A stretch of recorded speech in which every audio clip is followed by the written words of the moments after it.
Perfect.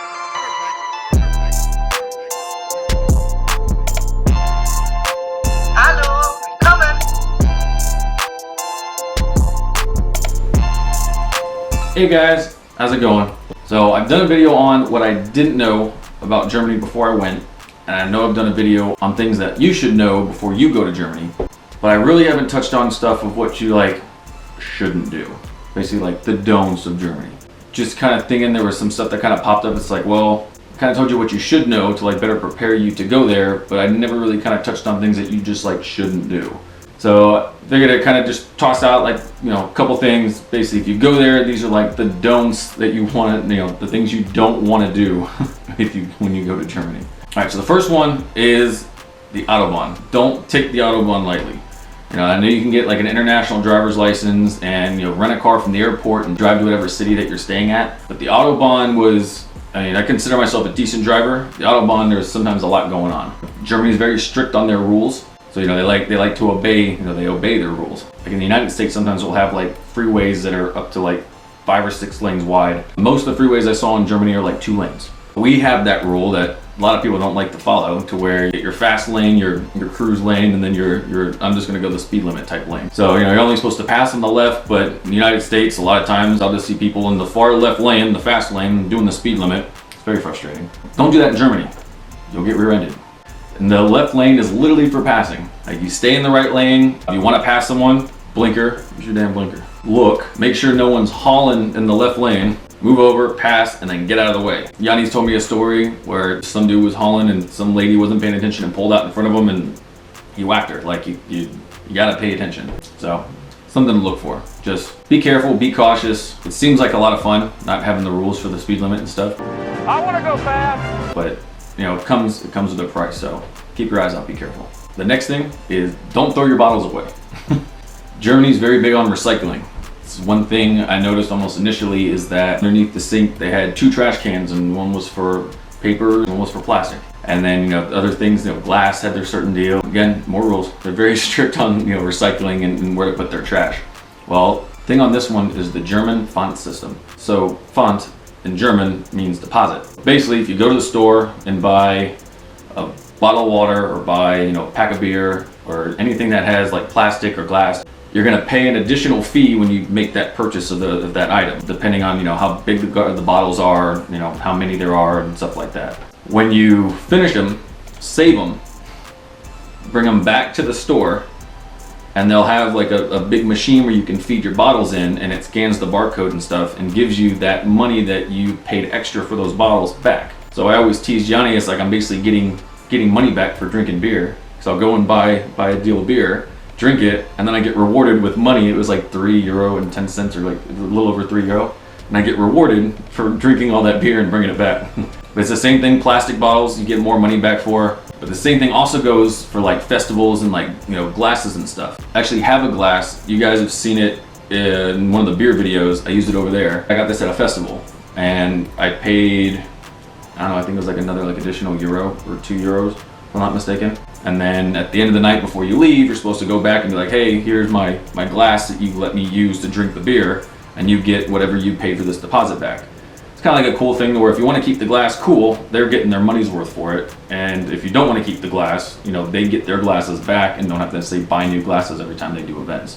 So actually, I think that's kind of nifty. Very important, recycling just in general, but the font system of keeping those glasses or those bottles and then bringing them back, and you get a little ticket and you can get cash back for them.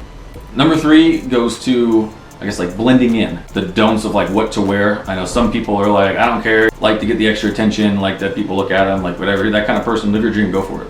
Or whatever you want. But they do dress a certain way over there. I guess just Europe in general compared to the United States. But there are certain things that I've noticed that even walking around in the bigger cities, when we went to Munich or we went to Cologne and, walking around and stuff, there were certain times where I'd see certain people and I'm just they're American. A lot of it's simple stuff, you'd think. It's just kind of university shirts or school shirts from the United States. Wearing that stuff just kind of makes you put out and be it's a good chance they're not from this country. Teams, sports teams.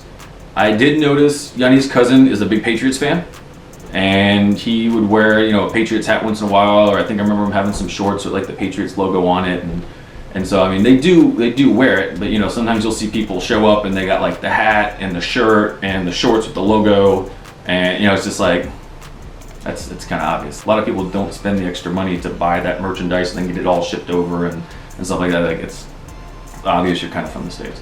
The other thing is anything American. I have a bro tank that I wore in one of the videos, and we just kind of went on a walk, and it was a nice day, and once in a while I'd wear it to the store because it was in the afternoon and most people are at work and I didn't really care, but it just screams you're from the United States.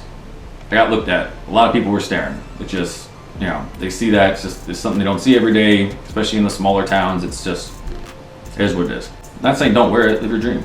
Wear whatever you want. I'm just letting you know you're gonna get a little more extra looks or stared at a little bit more and not really blend in as much if you do that. So like I said, I'm not saying don't wear it. I'm just saying you're just gonna get some extra looks. You might get stared at a little bit more. People are gonna know that you're not from that area or not from Europe in general, and just kind of draw some more attention to you. So the next one, it's another rule.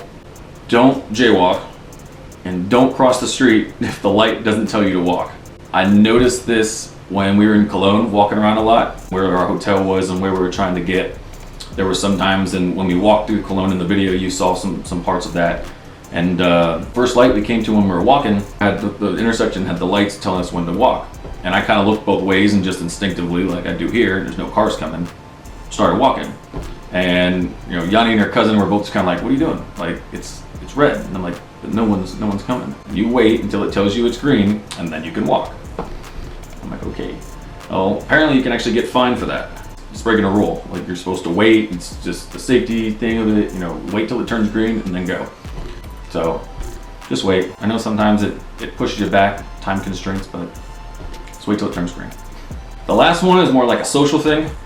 In the United States, you ask somebody, you know, "Oh, when's your birthday?" And they're like, "Oh, my birthday's coming up in a couple days." And it's like, "Oh, well, that's awesome. Well, I might not see you then, so, you know, happy early birthday." Or, you know, "Hope you have a good birthday, you know, in the next couple days," you know, anything like that. Don't do that in Germany. It's seen by many as being bad luck. So someone mentions their birthday in a couple days, talk about it, you know, ask them if they're doing anything, you know, what are your plans, you know, how old are you gonna be, whatever. You know, just don't wish them a happy birthday before their birthday has happened. I know it's something a lot of people do here, and it's kind of a regular thing, but over there it's seen as bad luck. You don't want to do that. All right, guys, like I said, real quick, there's a couple don'ts. I was just thinking, I already got some videos on, like, I guess the do's or what to look for or how to be ready, but I never really said of things that you kind of want to avoid. So here's that guy. Of course, there's other ones that kind of popped into my head here and there, but I figured these were kind of the more important ones, the ones that I felt were, I guess, more beneficial to know. If I missed one that you felt was really important or more important than any of these, there's room down there. Let me know. You know, like I said, it's something I can maybe toss into the next one and help other people that might need this information. So by all means, love the comments. Let me know what I'm missing out on. Make sure to drop a like if you enjoyed it. Again, a comment if I missed something or if you have any suggestions. Other than that, I'll see you guys next time.